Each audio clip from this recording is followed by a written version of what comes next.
And as a first point, I'd just like to ask, as a survey, how many of you have heard about Our Lady of Good Success? About half of you. Actually, the word success doesn't convey her real title. It's an English, you can say, corruption of suceso in Spanish, which means event. So it's really Our Lady of the Event. All right. Now, there's so much I could say about the whole history of Our Lady of Good Success. The main seer, the Venerable Mariana de Jesus Torres, who I'll mention in some detail tonight, her life story, her travels from Spain to Ecuador in South America. There's so much we could say just about that, but I don't have time to deal with all that in detail. My main focus tonight is to look at specific prophecies that were given by Our Lady of Good Success to the Venerable Mother Mariana de Jesus Torres, and I'm going to outline them to you under particular title headings. I'm not going to go chronological here because these apparitions span about 40 years. And it was hard enough to try and work out in what order the apparitions were made, occurred, and the prophecies given. So I thought it was best to lump the prophecies under specific headings. All right. And I'm also going to look at how the prophecies of Our Lady of Good Success somehow tie in with Our Lady of Fatima, also a bit about Our Lady of Akita, because it's the same lady. It's the same Virgin Mary, being a prophetess of the same God, the God of Jesus Christ, Father, Son, Holy Spirit, giving us warnings about future events and hope for the future. And I'm also going to give you a little bit of my take on how current events might be fulfilling these prophecies. All right, so these are relatively unknown prophecies. If I asked you instead at the beginning, put your hand up if you've heard about the prophecies of Our Lady of Fatima, all of you would have put your hand up. Our Lady of Akita, many of you would have put your hand up. I first heard about these prophecies well over 30 years ago, probably closer to 35 years ago. And I can't remember exactly when, because I didn't date my book here, but I read this book on the life of Mother Mariana de Jesus Torres maybe about 30 years ago. Okay? And this is an important book because it's written by the postulator of her cause for beatification. All right. Who was the Venerable Mother Mariana de Jesus Torres? She was born in Spain in 1563 and died in 1635. As a 13-year-old, she left Spain for the Quito colony in Ecuador and entered the Royal Convent of the Conceptionists, where she took her vows as a nun at the age of 15. Now, there's a huge story relating to her journey from Spain to South America by ship, of course, and the visions she received then on that occasion. But I'm not going to focus on that now because I just want to focus on the prophecies. From 1594 to 1634, so it's a 40-year period, she received, that is, Mother Mariana, received 7 apparitions from the Mother of God under the title of Our Lady of Good Success. And on occasions, our Lord himself appeared to Mother Mariana. These apparitions were first approved by the local bishop, Salvador de Ribera, in 1611. So, just to make this very clear, going back about the history of our little group here, when Arlette first approached me in 1995, she said, Robert, we need to start something to give good catechesis to young people because there's too many of these apparitions out there that people are following that are unapproved. So the only reason why I'm here in front of you tonight to speak about these prophecies is because they have been approved. All right? And from the very beginning, and there's, if we're not living in Quito, but if we were, there is a feast day to celebrate Our Lady of Good Success, which coincides with Candlemas, the 2nd of February. And all subsequent bishops of Quito have approved these apparitions. We know of her life and mystical experiences through her last testament written in obedience to her spiritual directors and bishops, and through the biography written by her confessor, Father Francisco Anguita, Franciscan, both preserved in a large volume entitled El Cuadernon. Later in 1790, a Father Manuel Souza Pereira, a Franciscan as well, wrote a 400-page book entitled The Admirable Life of Mother Mariana de Jesus Torres. In 1986, the cause for her canonization was begun. She was declared venerable in 1990. The postulator of her cause is Monsignor Luis de Vandina e Almeida. The author of this book, a Spanish mystic in Quito, Sister Su Mariana de Jesus Torres. So this is, in a sense, an official biography of this mystic. Through these apparitions, Mother Mariana was given to know many future events. These prophecies would involve the local culture, society and government in Quito and Ecuador, as well as the universal church, society and culture in the world as a whole during the 19th and 20th centuries. And what she prophesied and came to pass still overflows and affects us today in the 21st century, which is why it's very relevant to speak about this. One of the most striking of the prophecies occurred on the Feast of the Purification, that's Candlemas, 2nd of February 1634, the 40th anniversary of the first appearance of Our Lady of Good Success to Mother Mariana. Mother Mariana was praying in the upper choir loft before the Blessed Sacrament when the sanctuary lamp went out. Mother Mariana was left in complete darkness. The extinguishing of the sanctuary lamp signified the dire straits the church and the world would be in during the 20th century. Our Lady told Mother Mariana that in the 20th century, now she named it, she said specifically, the 20th century, heresies would abound, the corruption of manners and customs would be almost complete, and the light of faith nearly extinguished. Now, if I just stop there, you know all these things have come to pass, okay? In fact, Mother Mariana died 3 times. When I first read this, what's going on? Is this legit? How does someone die 3 times? The first death attested to by the convent doctors was in 1582. It was on this occasion that Mother Mariana was judged. She came before judgment. She was judged worthy of heaven, but was offered the choice to remain in heaven or return to earthly life and offer herself as a victim soul for the many profanations, blasphemies, and abuses of the 20th century. She was told that our Lord desired to give her, quote, every type of suffering in order to save souls. She agreed to be such a victim soul, which is why she came back to life. Her second death occurred on Good Friday, 1588. This death occurred after Mother Mariana was shown the gravity of the crisis in the church and in the world in the future.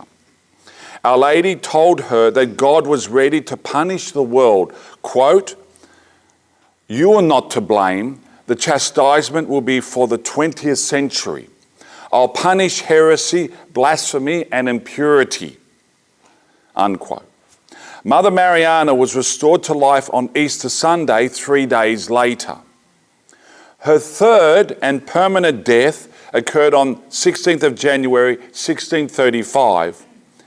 In 1906, when her casket was opened, the body of Mother Mariana was found to be incorrupt and remains incorrupt to this day, and diffusing the fragrance of lilies.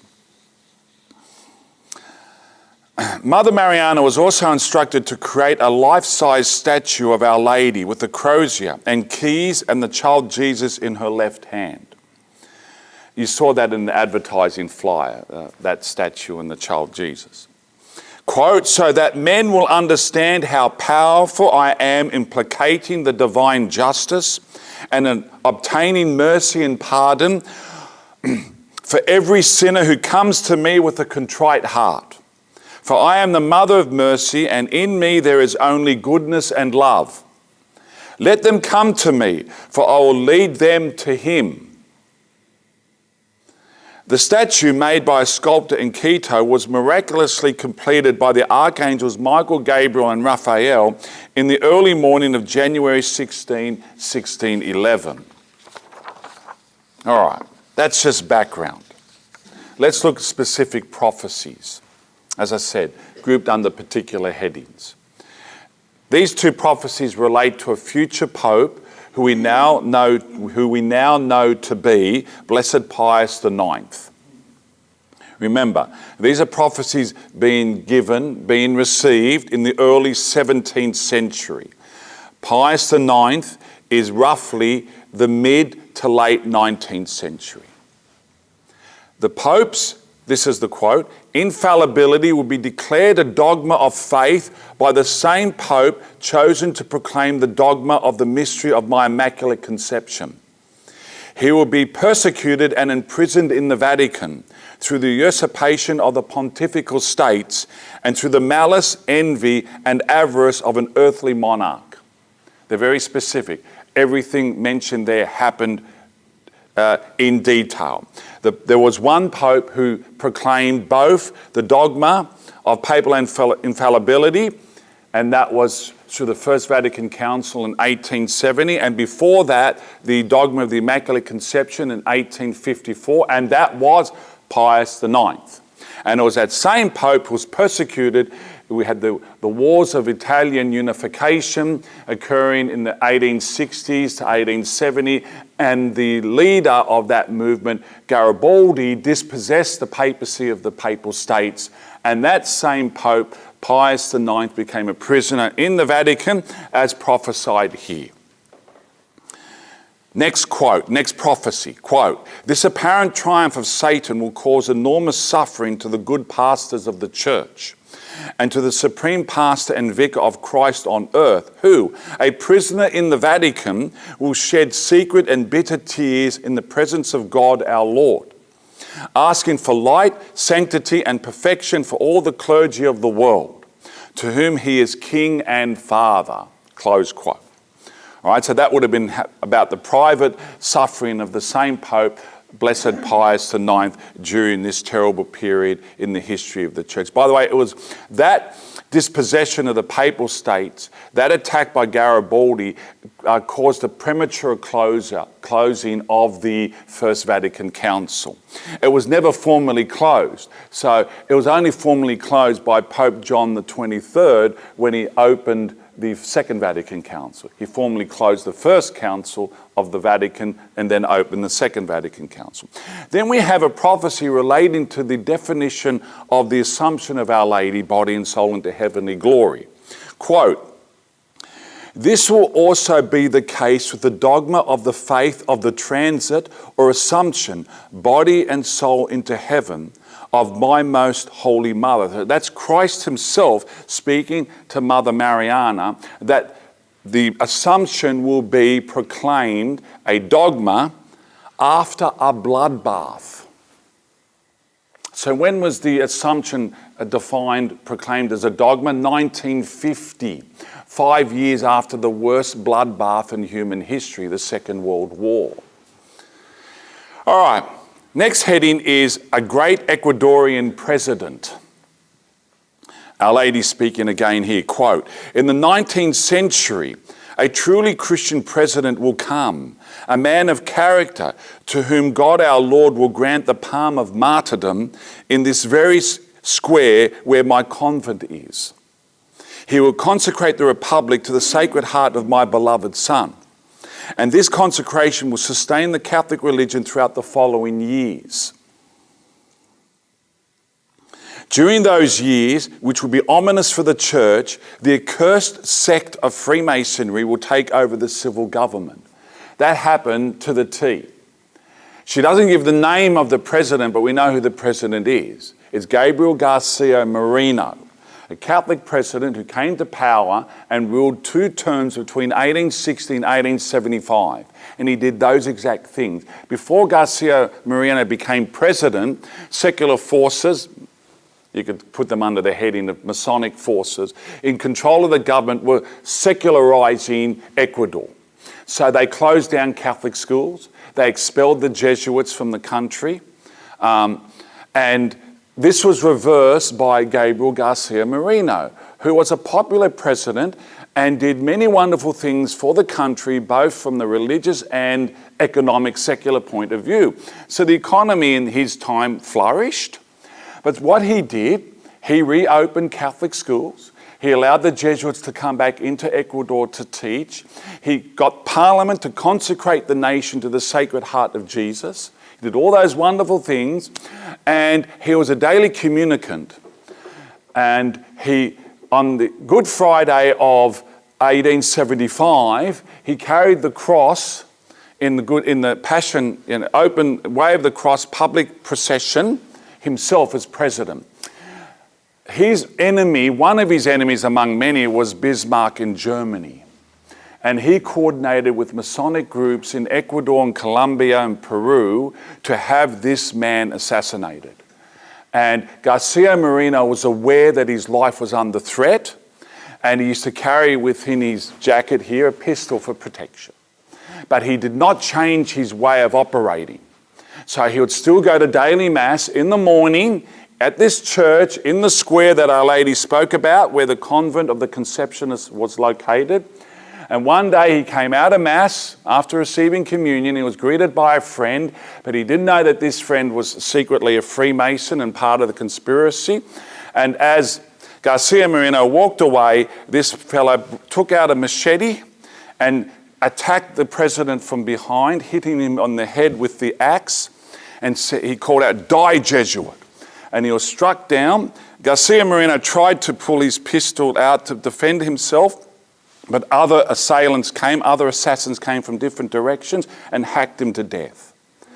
But he had enough time to respond, and he was heard to say, I die, but God does not die. They were his dying words of this president.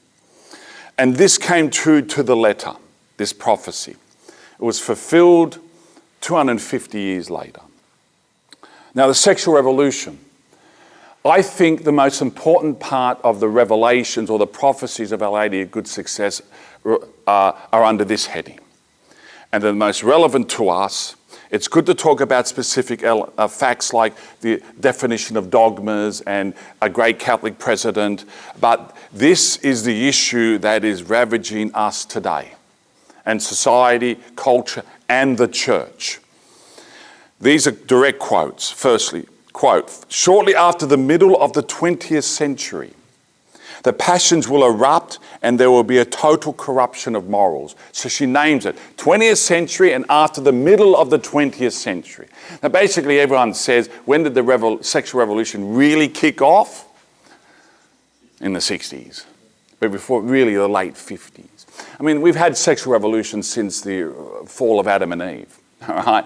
But in this sense, really, this is too specific to have been made up. It came true to the letter.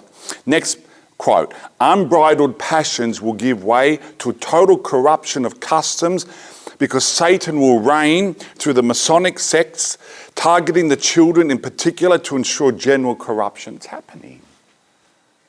Just look at what we see today.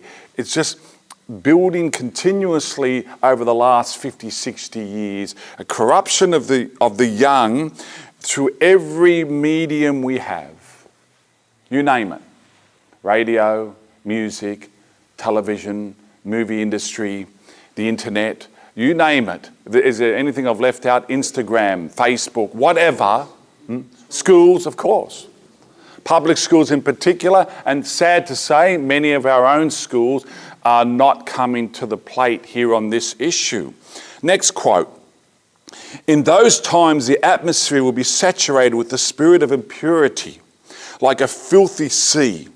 It will engulf the streets, squares, and public places with incredible license, that there shall be scarcely any virgin souls left in the world.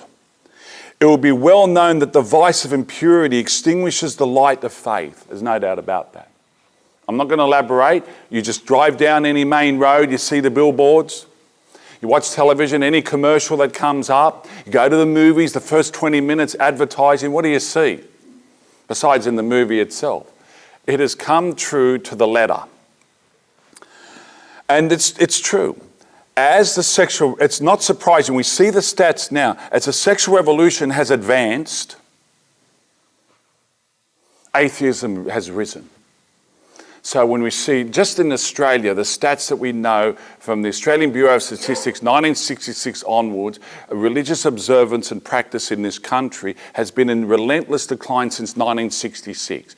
You corrupt a young person sexually, they're not interested in God. They're not interested in the God that has rules and regulations, what we call morals, about how he behaves sexually. They want license. They want so-called freedom. They don't want a God that limits their sexual activity.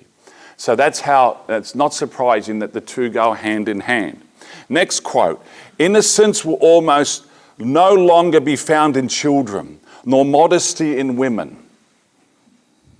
Next quote. The vices of impurity, blasphemy, and sacrilege will dominate in this time of depraved desolation.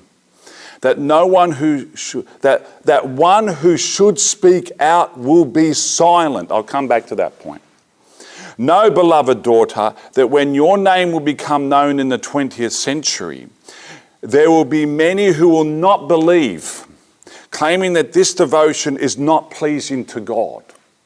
So, impurity, blasphemy, sacrilege, dominating, depraved desolation, we can see that, it's all come to pass. And that one who should speak out will be silent. I won't speculate and say if that is one person who should speak out.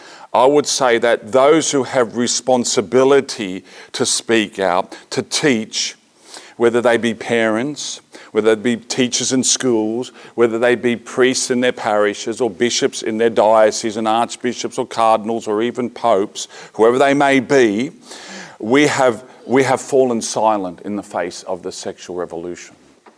I say that is definitely the case generally in Catholic education. Generally, with exceptions, we have fallen silent. How many times have you heard homilies on the issue of sexual morality, against contraception, against fornication, against adultery, against divorce and remarriage, against gay and lesbianism? How many? Many of you here would have heard them because you attend good parishes with good faithful priests. I don't like the term conservative.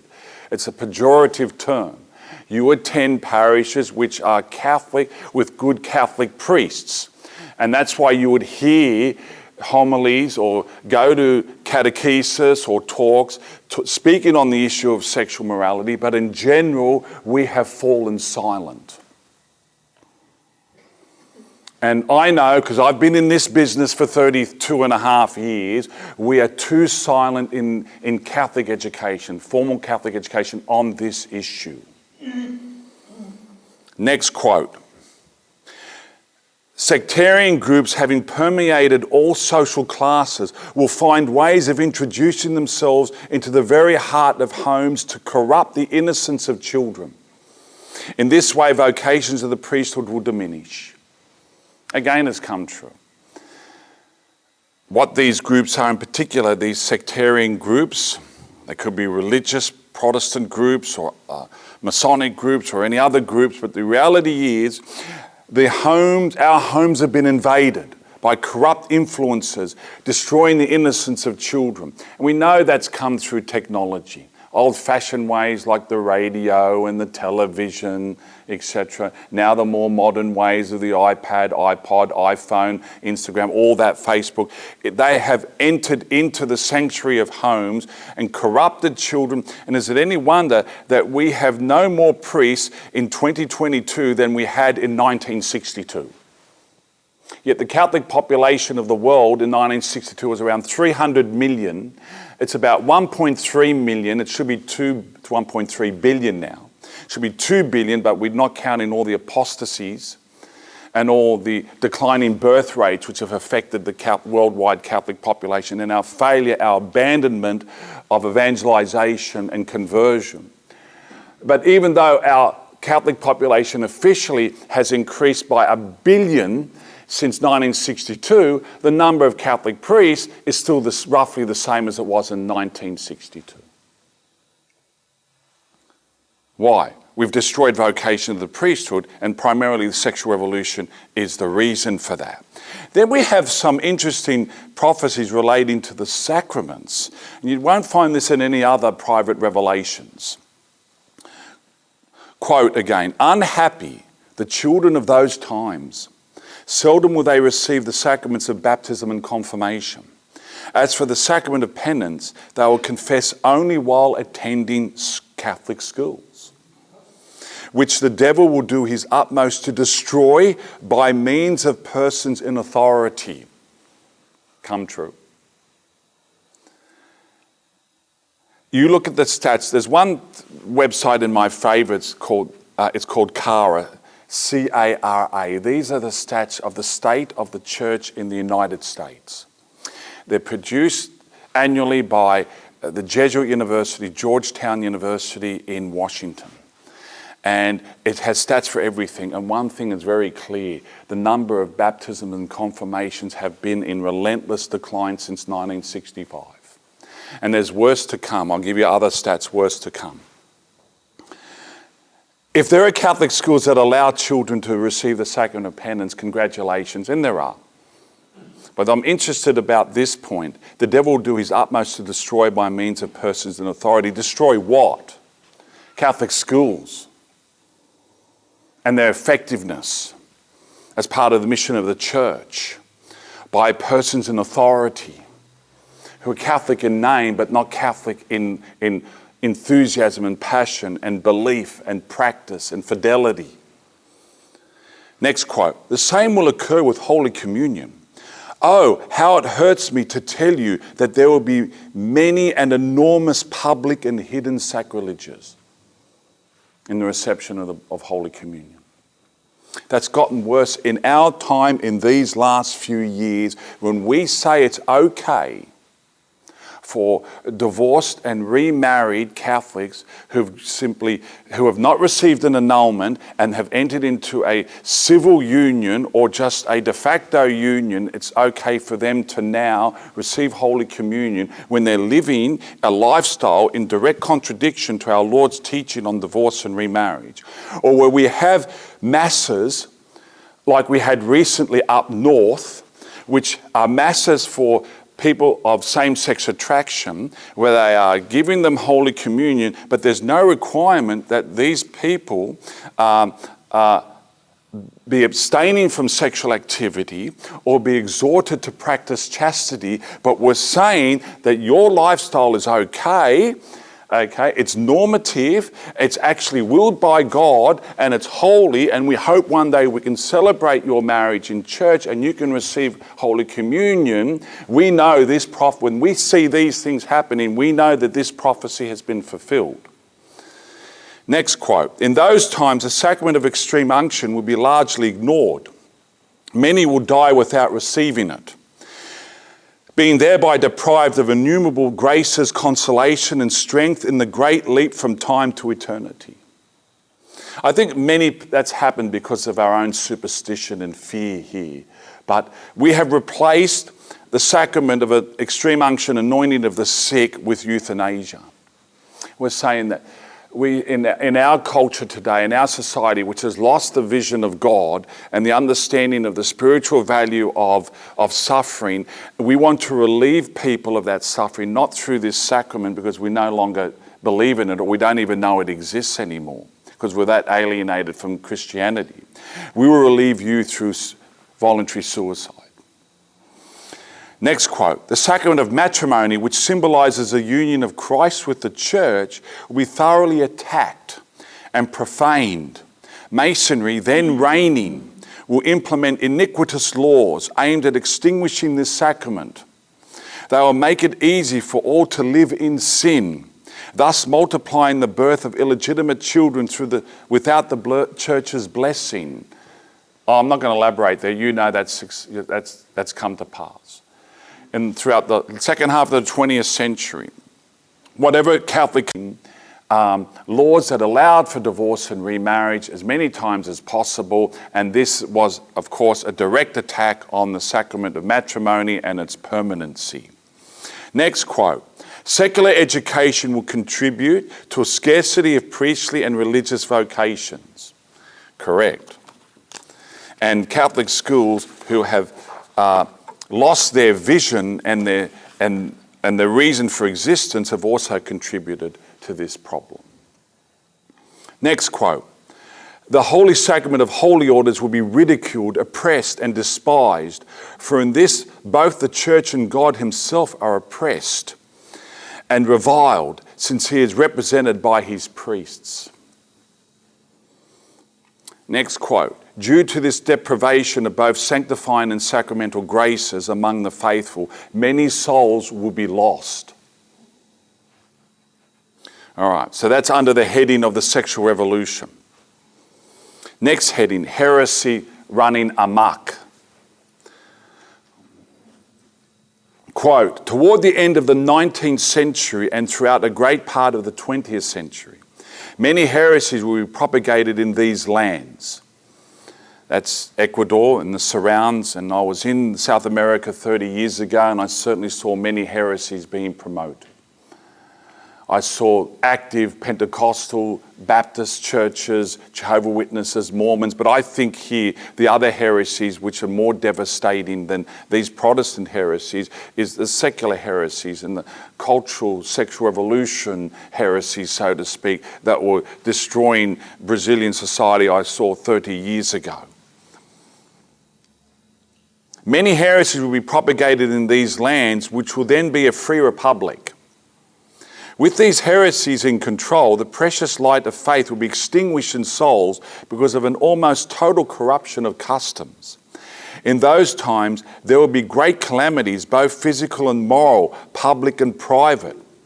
The small number of souls who will secretly safeguard the treasure of faith and virtues will suffer a cruel, unspeakable, and prolonged martyrdom. Many will descend to their graves through the violence of suffering and will be counted among the martyrs who sacrifice themselves for the country and the church. Next quote. To be delivered from the slavery of these heresies, those whom the merciful love of my Son has destined for this restoration will need great willpower, perseverance, courage, and confidence in God. To try the faith and trust of these just ones, there will be times when all will seem lost and paralyzed. It will then be the happy beginning of the complete restoration. I have often felt in the last decade in particular a sense that all is lost and paralyzed. Not just in society, but also in the church. Next heading, evil secular leadership. Quote, unhappy times will come wherein those who should fearlessly defend the rights of the church will instead, blinded despite the light, give their hand to the church's enemies and do their bidding. But when evil seems triumphant and when authority abuses its power, committing all manner of injustice and oppressing the weak, their ruin shall be near. They will fall and crash to the ground. So in these last couple of prophecies, you should be picking up a sense that Our Lady's looking forward to a positive future beyond these calamities. Next quote. The laxity and negligence of the wealthy who will indifferently stand by and witness the oppression of the church, the persecution of virtue and the triumph of evil without applying their riches in a holy way for the destruction of evil and the restoration of the faith. Now you see today, all these billionaires on their woke bandwagons have no issue giving much of their wealth to support particular causes. The most evil of them all is, of course, George Soros of the Open Society Institute. And he uses his many billions to support any and every, I'd say woke issue, but much worse than that really, cause throughout the world. And how many Catholic wealthy people are using their wealth in the same proportionate manner to support good causes. There are some, no doubt, but I don't think anywhere near the same extent as the evil forces. Next heading is corrupt clergy. In the regular clergy, that is priests who are not religious. Sorry, that is priests who are religious. In the regular clergy, because of the observance of the rule and the practice of the virtues, there will be no lack of holy priests. Not so with the secular clergy, those who are in the parishes, generally, who will become attached to wealth and riches rather than to their priestly ministry. We have an exception in this parish, of course, and I'm not being flippant there, we really do. How the church will suffer during this dark night, lacking a prelate and father to guide them with paternal love, gentleness, strength, wisdom and prudence. Many priests will lose their spirit, placing their souls in great danger. That's a bit controversial. People have speculated, what is this lacking a prelate and father to guide them? Some might think this is maybe a lack of example or modelling at the level of the papacy. I probably would conclude that it's more at the local diocesan level.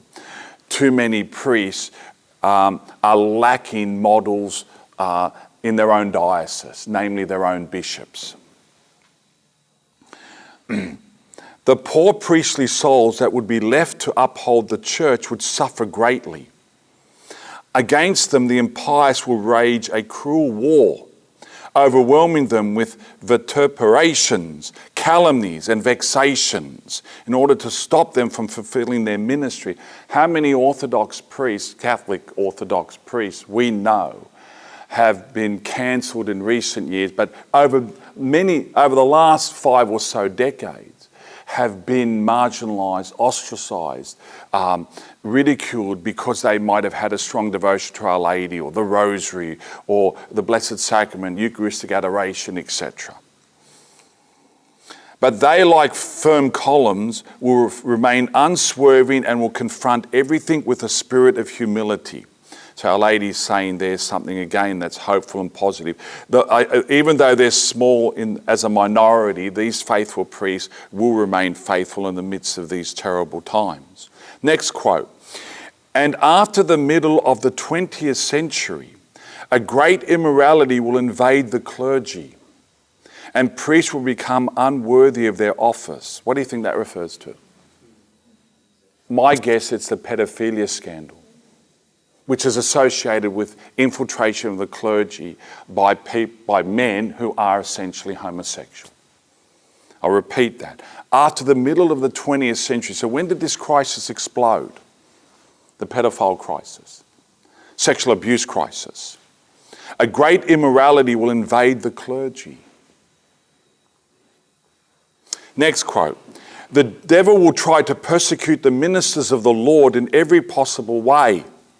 He will labour with cruel and subtle astuteness to deviate them from the spirit of their vocation and will corrupt many of them. These depraved priests who will scandalise the Christian people will make the hatred of bad Catholics and the enemies of the Roman Catholic and Apostolic Church fall upon all priests. This apparent triumph of Satan will bring enormous suffering to the good pastors of the church. In this supreme moment of need of the church, the one who should speak will fall silent. Again, we hear about silence. Who is this one who should speak and fall silent? I have an idea who it might be, and if I say it publicly, I might lose my job. All right. Next quote. Woe to the religious of the 20th century. They will tremble before the dread judgment of God. Now, we had at the beginning here, many regular clergy would be faithful, but obviously in this other prophecy, many would not be faithful. Right. Next heading, future bad and future great pope. Prelate is the word. Quote, woe to the error of the wise, woe to the one who governs the church, the pastor of the flock that my most holy son confided into his care. That could relate generally to those who have responsibility governing the church, the whole episcopate, or it could refer to one person in particular. I'll leave that to your conclusion. Next quote. Therefore, clamour insistently without tiring and weep with bitter tears in the privacy of your heart, imploring our Heavenly Father for the love of the Eucharistic heart of my most holy Son to put an end to these ominous times by sending to this church a prelate who will restore the spirit of religion. Into his hands the scale of the sanctuary will be placed so that everything will be weighed in due measure and God will be glorified. I'm not afraid to say here that this refers to this prelate is a future pope. It can't be just a priest or a bishop or an archbishop or a cardinal to turn things around. It has to be someone who has that absolute and immediate authority over the whole church. Into his hands the scale of the sanctuary will be placed. Next quote. We will endow this dear son of mine with a rare capacity, a humility of heart, a docility of divine inspiration, the strength to defend the rights of the church, and a tender and compassionate heart, so that like another Christ he will assist the great and the small, without despising the less fortunate who ask him for light and counsel in their doubts and hardships. So again, I read this as a hopeful prophecy of a future great pope who will be part of the restoration period. Next quote. Then will the church, joyful and triumphant like a young girl, reawaken and be comfortably cradled in the arms of my most dear and elect son of those times. All right? And again, my view, that is a future great pope. Most dear and elect son of those times. If he lends an ear to the inspiration of grace, one of which will be the reading of these great mercies that my son and I have toward you, we shall fill him with graces and very special gifts and will make him great on earth and much greater in heaven. There we have reserved a precious seat for him because heedless of men, he will have fought for truth and ceaselessly defended the rights of the church, deserving to be called martyr. Next quote. The lukewarmness of clergy and the faithful will delay the coming of the prelate. So this prelate, in my view, is a pope who is going to be a great pope who'll come and be part of, as I said earlier, that restoration of church and hopefully society. But his coming is delayed because of our lukewarmness, because we're not praying for it. Our Lady promised her intercession at this very moment, quote, in order to dissipate this black cloud that prevents the church from enjoying the clear day of liberty, there will be a formidable and frightful war. This night will be most horrible, for humanly speaking, evil will seem to triumph. This then will mark the arrival of my hour, when I, in a marvelous way, will dethrone the proud and curse Satan, trampling him under my feet and fettering him in the infernal abyss. Thus the church and country will be finally free of his cruel tyranny. Now, this point about the war, frightful war. Got some notes here. This is when I will tie in. I'll come back to that. I think it's best, I'll finish with my conclusion, and then I'll come back to these words of frightful war. And with this, I'll make a segue towards Our Lady of Fatima and Our Lady of Akita. Okay? So I'll wrap it up. These words harmonise perfectly with the message of hope Our Lady delivered to the 3 children of Fatima in 1917, where she said, "In the end, my Immaculate Heart will triumph." In the last recorded apparition, Our Lady appears in all her glory, accompanied by her entourage, St. Michael, St. Gabriel, and St. Raphael. It is in this apparition that she describes the heavenly rewards that are awaiting those who are faithful to their vocation, to her, and have also helped spread this devotion to her under the glorious title of Our Lady of Good Success. In the end, she says once more, quote, "In the 20th century, this devotion will work prodigies in the spiritual as well as temporal spheres, because it is the will of God to reserve this invocation and knowledge of your life for that century, when the corruption of customs will be almost general and the precious light of faith almost extinguished." There were many other prophecies that have come to pass as well. Mother Mariana de Jesus Torres was a mystic, prophetess, seer, and victim soul, whose life parallels only the greatest of the Church's canonized saints, such as St. Teresa of Avila and St. Catherine of Siena. She and her prophecies offer great hope for us in these darkest of times. They should certainly be better known.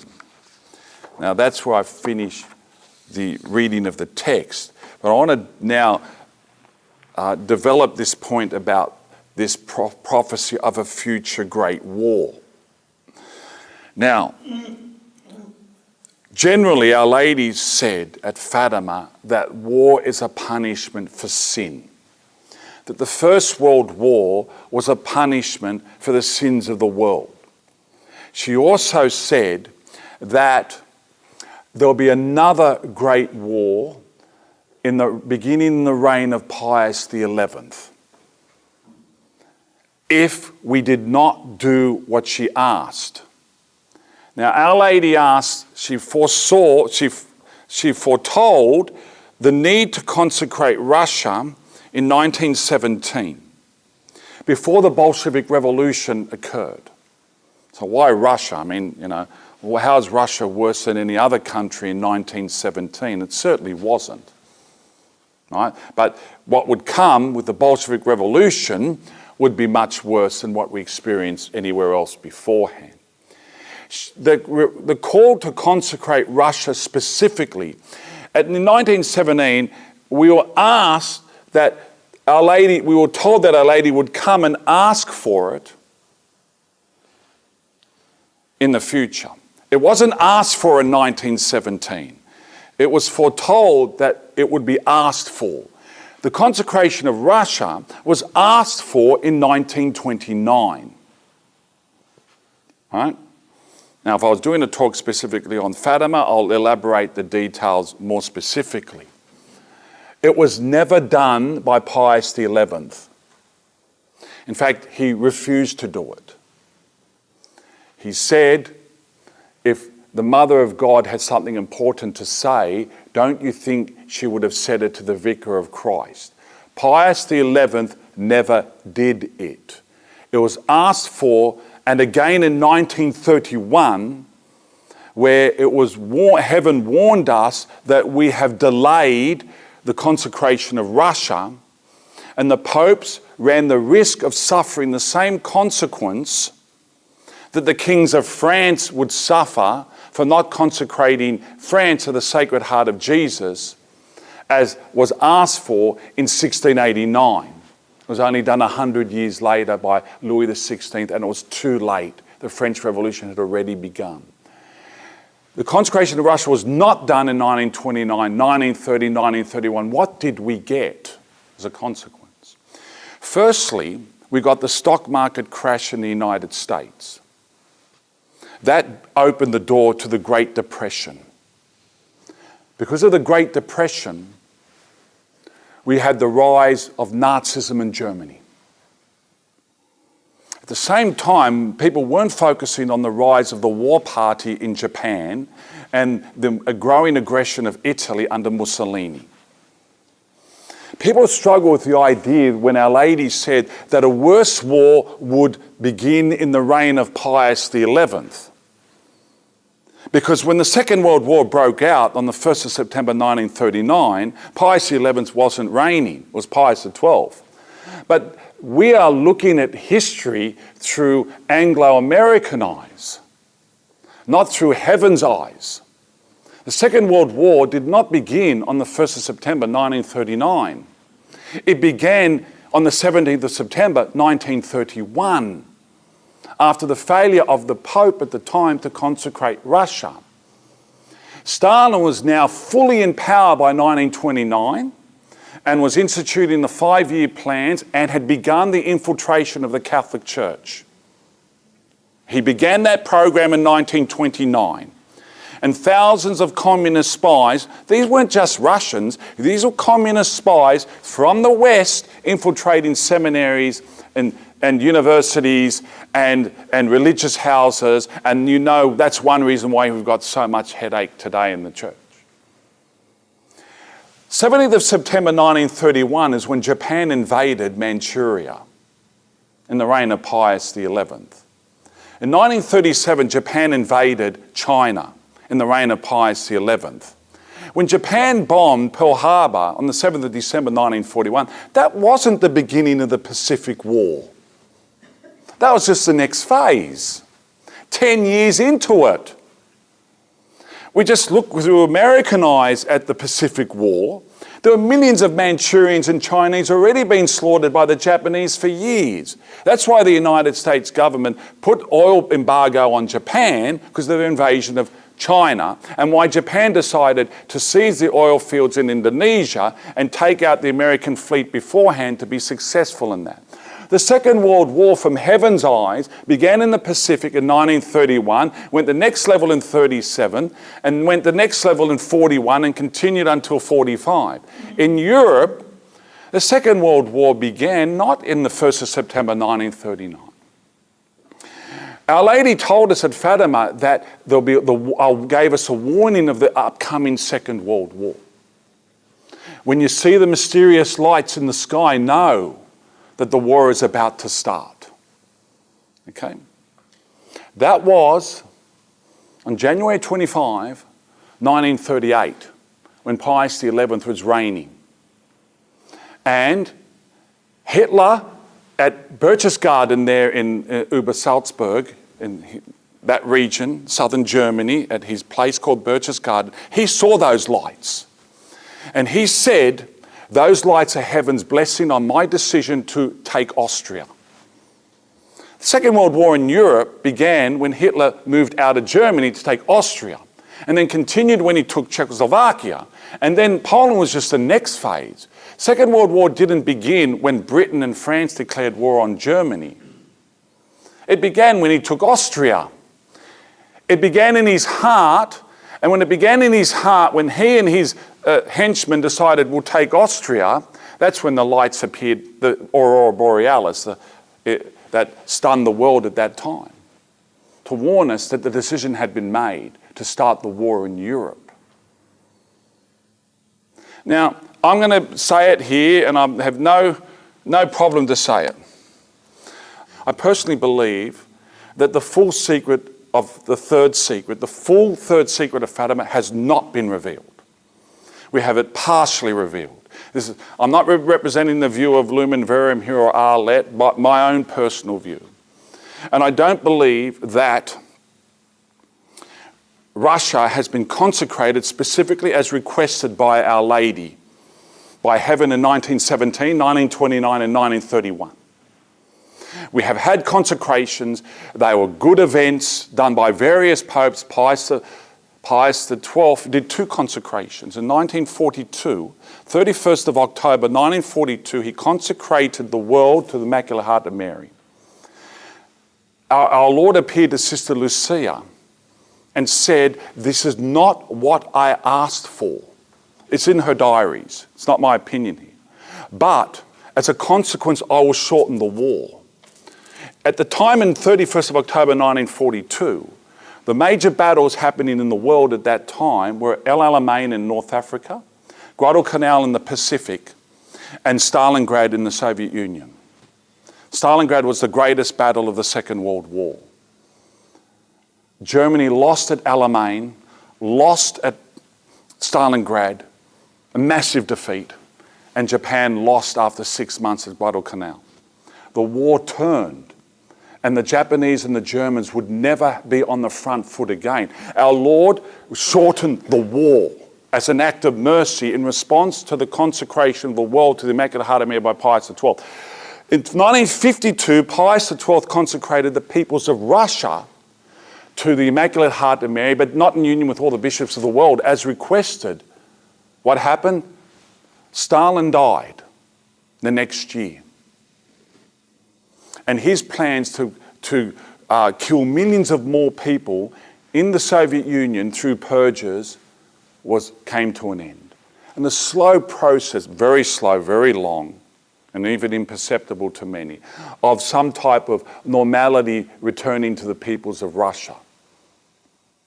1982-84, those consecrations by John Paul II were good holy things. And I'm happy to defend the view that those consecrations, the second one specifically, are consecrating those countries most in need, consecrating the world and those countries most in need to the Immaculate Heart of Mary, bore fruit with what happened with the dismantling of the Soviet Union in the Eastern Bloc from 1989 to 1991. But I believe those fruits are wearing off. Now, whatever view you might think of the current war in Ukraine, I'm not going to debate you on that. But I just say one thing, I'm not alone in believing that Russia has not been consecrated according to the specific requests of Our Lady. And by the way, how many people did the devotion to the first 5 Saturdays in those decades? Some, but maybe not enough. We'll come back to that.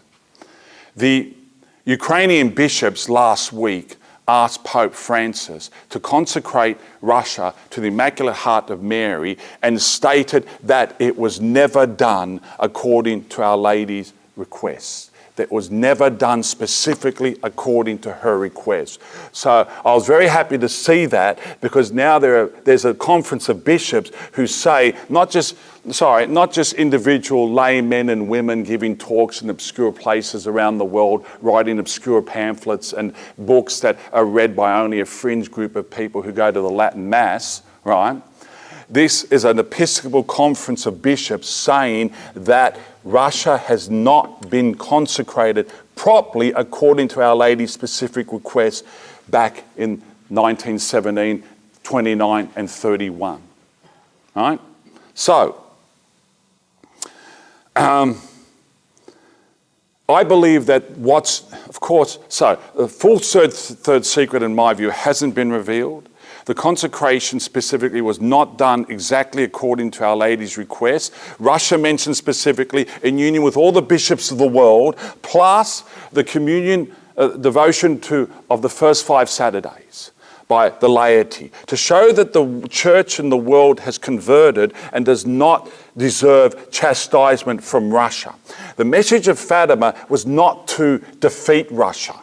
It was to save Russia from Bolshevism and atheism and the nightmare of Leninism, Marxism and Stalinism, and to convert Russia to be an instrument of good in the world, converted this is controversial to say this, not converted back to Russian Orthodoxy only, but converted to a Russian Orthodoxy that is in full communion with the Catholic Church and the Catholic faith. That is still to come. What do I believe is in the third secret that hasn't been revealed? Why did Our Lady say to say to Sister Lucia, who passed this on, that this secret must be opened no later than 1960, because then you will understand it? Why would we understand it better in 1960, but not in 1930 or 1940 or 1950? Because of the Second Vatican Council. Because it was called in 1959 by John the 23rd, January 1959. And when John the 23rd opened it, he opened it in the presence of various cardinals and his private secretary, Father Malachi Martin, the Jesuit who then left the Jesuit order, became an author. And I'll come back to Father Malachi Martin in a few moments. John the 23rd opened it and said, "This prophecy is not for my time." The cardinals there read it, Malachi Martin read it, and he read it twice, the full third secret. He died in 1999, and the third secret was released in June 2000. So he wasn't around anymore to comment on whether what was released was the full third secret. But no doubt the third secret must relate to a crisis of faith that follows a council. Malachi Martin, now when it comes to Malachi Martin, who's heard of him? Put your hand up. Malachi Martin, okay. A lot of people think he's a fruitcake, nuts, a laughing stock. I can't agree with them, but I can't say I embrace everything he says without question. Because only in recent times I've been listening to those videos on YouTube that record his radio interviews with Art Bell, where he takes questions from an audience. He was under a papal secret not to reveal the third secret. But you can tell when you listen to his interviews on the radio that he desperately wants to tell the world, but he's bound by this papal secrecy. So when he gets questions from people ringing in, including from Australia, and they say, does the third secret relate to this or that or this or that, he can say definitely what it doesn't relate to, but he can't say definitely, yes, it's that. All right? I believe he makes it very clear, though, that the third secret relates to something horrific, never before experienced by humanity. That ties in with what Our Lady of Akita says, that fire will come from heaven and that the living will envy the dead. So what I'm trying to do here is tie Akita Fatima with what Our Lady of Good Success said about some terrible war. And so we've got apostasy, loss of the faith. We've got some type of great war. He also, in response to someone who rang in these radio interviews, came very close to saying that somehow the third secret relates to a universal worldwide event that will be seen by all and be interpreted differently by different people. And one gets the impression he's saying it must be something like a 3 days of darkness or something. Now, I've never been a great fan signing off 100% on the idea of the 3 days of darkness. But when Malachi Martin, who read the third secret twice, came very close to saying that there's something like that frightening in the third secret. Then a person rings on the Art Bell show and says, look, I heard this priest say that the third secret speaks about a pope who will be under the control of the devil. Malachi Martin says, oh, it seems like that person's read the third secret or something like it, but it's not exactly that. All right? So I don't believe there's any pope who will be under the control of the devil, because no one's under the control of the devil, because we have a free will. The devil can't control our wills, he can control our bodies, but not our wills. But I got the distinct impression Malachi Martin's saying that the third secret does contain something about a pope who is not a good pope. Let's leave it at that. When that time is, past, present or future, I don't know exactly. But I just want to read you something that Malachi Martin did say in the late 90s, and I'll give you the direct quote, and this wasn't in response to a question. He said this. This is in around 1996. He said, Russia and Kiev are involved in the final solution of this problem. I can't say exactly how because I'm bound by papal secret. That's what he said. So in 1996 or thereabouts, I mean, Russia's always important, but how is Kiev important in the Fatima message? How? I can't see, if I'm listening to this in the late 90s, how Kiev is significant as a European city. Moscow is, Paris is, Rome is, Berlin is, London is, but really, without wanting to be insulting at all, Kiev is a second-tier city compared to these great cities. And he said that the salvation will come from Russia and Kiev. He can't say exactly how, but they are, quote, involved in the final solution of this problem. So it's what we're seeing now, right now, in the Ukraine, in this current war, relating to the message of Our Lady of Fatima, not yet fully disclosed. Now, Our Lady said that in her initial prophecy, that Russia will cause wars, persecutions of the church, nations will be annihilated. I just wonder, you look at Ukraine and you think, my goodness, they have copped it disproportionately. They had Bolshevism imposed upon them from the beginning. Firstly, after World War I, when Russia surrendered to Imperial Germany, Ukraine was given to the Germans. Then it fell back under the Soviet Union. And then they suffered under the Russian Civil War between the Bolsheviks and the Mensheviks. And then, of course, they got Stalin. And from 1932 to 33, what you don't know about, because you've all heard of the Holocaust, you've all heard about the 6 million Jews murdered by Hitler in the concentration camps. But put your hand up if you've heard of the term Holodomor. 1, 2, 5%. Put your hand up if you've heard of the term Holocaust. All right. But less, 5% of you have heard of the term Holodomor or Holodomor. This is the deliberate starvation of millions of Ukrainians in 1932-33 by Stalin, who closed off the Ukraine because the Ukrainians were resisting collectivization. Now, the estimates of how many died vary. The maximum is 10 million, the minimum is 4 million, and the average is about 7 million were starved to death. 7 million. And the American media knew about it, the New York Times knew about it, and kept it deliberately secret. Because inside in their hearts, they're really pro-communist. Don't think communism has spread just through the Soviet leadership. It infiltrated through all our cultural organs.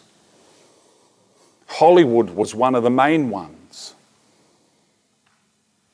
Rock music, the music industry, the cultural Marxism, the war against family, marriage, children. And then they had the Nazi occupation from 1941 onwards, the poor Ukrainians.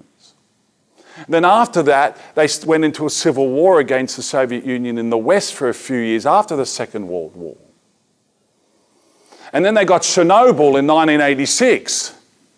And then they're getting this now. And you wonder to yourself, what, is Ukraine one of those countries that fulfills the prophecy of being annihilated? Because I can tell you what, there's no other country in Europe who's copped it as much as they have.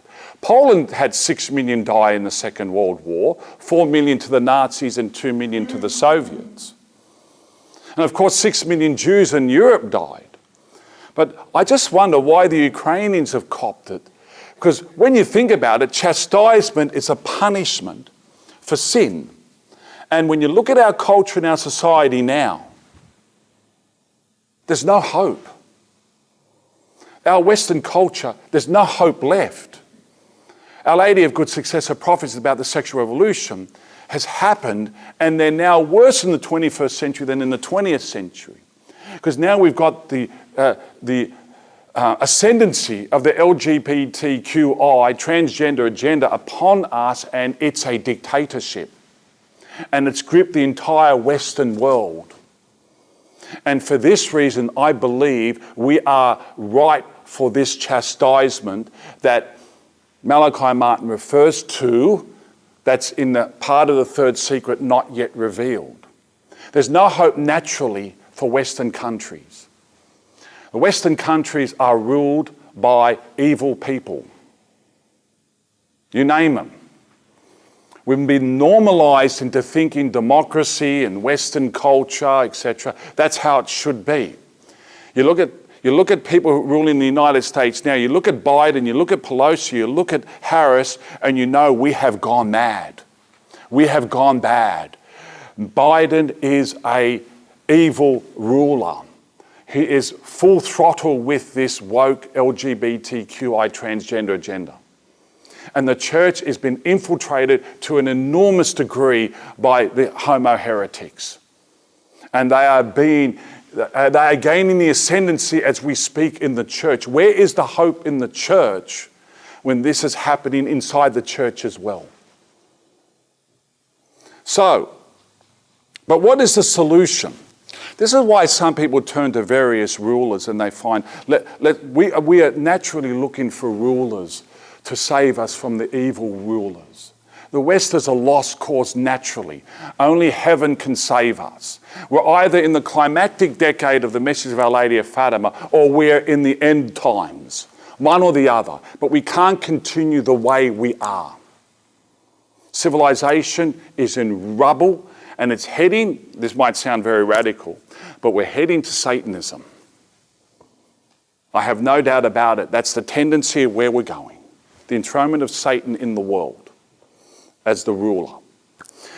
You look at the evil agendas out there. I've mentioned wokeness multiple times. You've got the deep state. You've got the New World Order.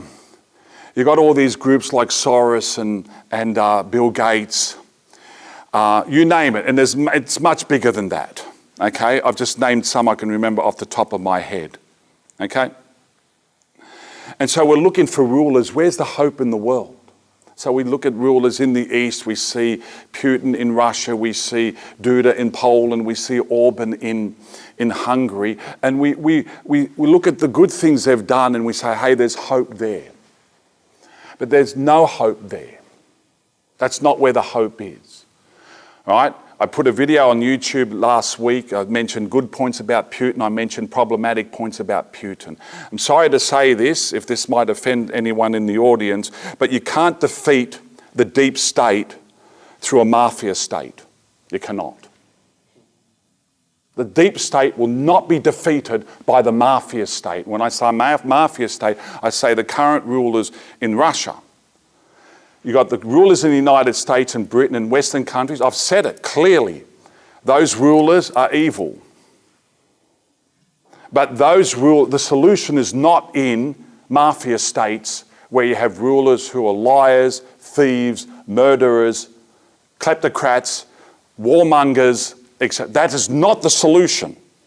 The solution is still the message of Our Lady of Fatima, which will save Russia and turn Russia into an instrument of salvation and restoration of the West. So if the West doesn't convert, Russia is the instrument of chastisement. But if the church in the world does what it was meant to do at Fatima, Russia would convert and become an instrument of salvation for human civilization. And at the beginning of a new era of faith, society and culture. That Our Lady of Good Success spoke about, that Our Lady of Fatima, the same person, speaks about when she said, "My Immaculate Heart will triumph." This is where the solution really is. What's happening now in Ukraine, I believe, is just the next phase of the chastisement. I spoke to you about the 1930s, how it unraveled. Stock market crash, world depression, rise of the dictators, okay, wars in, I didn't mention Italy's wars in Africa and elsewhere, Japan's aggression, Germany's aggression, all built up over a decade. I feel we're building up now. COVID is part of the chastisement. I believe it is. It's part of the chastisement. The war now in Ukraine, I believe, is going to get out of hand. However, whatever direction it takes militarily, I don't know. But I think already it's gone longer than what the authorities in Russia thought it would, and it's somehow going to get out of hand. And maybe, God forbid, I'm not wanting war. I've got children who are 20 and 21 years of age, and they're the age of soldiers dying in the Ukraine-Russia war now. I don't want to see any young men, Ukrainian, Russian, or our own children dying in wars. And I haven't even mentioned the issue of China and its role in this big picture too. Because remember, that chastisement of the Second World War had a European and Asia-Pacific focus, and it's not unreasonable to speculate that the next terrible war would likewise have a European and Asia-Pacific focus. And victory is not going to be through weapons. In ancient Israel, rather than being faithful to Yahweh, they thought they could win through their own military strength. And they were chastised. In Israel and Judah, the people of God, for their sins and their apostasy, were chastised by Assyria and Babylon. And it's clear that the West, because of its apostasy in the Second World War, was chastised by by Germany and Japan. And fortunately, because God had mercy on us, that war ended. But the spread of communism didn't end, did it? It accelerated. I believe that the West are corrupted and now in apostasy, and the church, a neutered instrument in this. We're neutered. We're not effective anymore to resist, that the next chastisement will come through instruments like Russia and China. And it's not going to be weapons that will save us. It's going to be return to fidelity, heaven's intervention when all seems lost. So, I try not to look at the present conflict through our own human eyes, political eyes, taking sides, America and Russia, Ukraine and Russia, the West and Russia and China, because I think that's myopic. We have to have a look at this conflict in the broader picture of how heaven looks at it through the lens of Our Lady of Fatima and the instruments of chastisement upon our world for where we're heading.